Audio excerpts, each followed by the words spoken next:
กินหยังจิขับถ่ายง่ายคือตามวิธีแนะนำแบบแม่เป้ากินเองเลยเนาะก็จะแนะนำกินบักไม้หลังอาหารทุกคาบเลยบักไม้ที่ช่วยในเรื่องของระบบขับถ่ายของแม่หลังเกิดได้ดีคือบักฮุง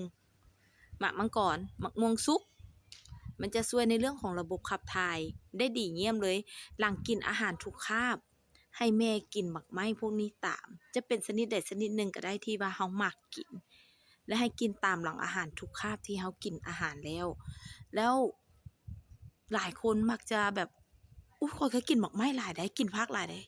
กินอาหารย่อยง่ายกินแต่ข้าวกับน้ำแกงก็ยังมีปัญหาเรื่องขับถ่ายอยู่ยังย้านที่จะเบงย้านที่จะหยังอยู่อยากออกแบบง่ายๆเด้อยากไปนั่งปุ๊บแล้วมันออกง่ายๆอันนี้แม่เป้าแนะนำลองกลับมาเบิ่งว่ามื้อหนึ่งเฮากินน้ำหลายส่ำใดกินน้ำล้าหรือน้ำต้มยาถ้าว่าหลังเกิดถ้าสมมุติว่าเฮากินยาต้มอยู่หั้นน่ะ แล้วเขาก็กินอาหารที่มันย่อยง่ายกินแต่ข้าวเจ้ากินแต่น้ำแกงกินแต่บักไม้กินแต่ผักสิ้นแทบบ่ได้แตะพวกโปรตีนแทบบ่ได้แตะแต่ก็ยังขับถ่ายยากอยู่หั้นน่ะอันนี้ให้แม่กลับไปเบิ่งย้อนหลังว่าเฮาได้กินยาต้มที่มันมีฤทธิ์ฝาดบ่บางคนอาจจะบ่ฮู้ดอกว่ามันมีฤทธิ์ฝาดหรือบ่มีฤทธิ์ฝาด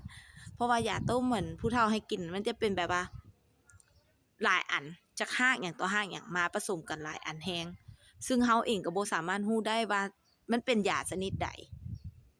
เนาะดังนั้นถ้าว่าเฮากินยาต้มแล้วเฮาก็กินอาหารที่มันย่อยง่ายแล้วยังมีปัญหาเรื่องขับถ่ายอยู่ให้แม่โจ๊ะหยุดการกินยาต้มทุกชนิดโจ๊ะก่อนแล้วกินเป็นน้ำดื่มธรรมดาแทนจะกินเป็นน้ำอุ่นนิดๆน้ำเย็นน้ำธรรมดาได้เบิดแต่ให้กินน้ำให้ได้มื้อหนึ่ง3-4ตุกหัวเสือใหญ่ปริมาณของมันนะ3-4ตุกหัวเสือใหญ่และให้แม่กินอาหารแต่ละคาบให้แม่มีบักไม้ที่แม่เป้าเว้าไป3ชนิดบักฮุงสุกบักม่วงสุกหมากมังกร3ชนิดนี้ชนิดใดชนิดหนึ่งก็ได้ที่ว่าเฮามักและกินหลังอาหารทุกคาบคือแม่เป้าเองส่วนตัวมักบักม่วงกับบักม่วงสุกกับหมากฮุงก็กินแต่บักม่วงสุกกับบักฮุง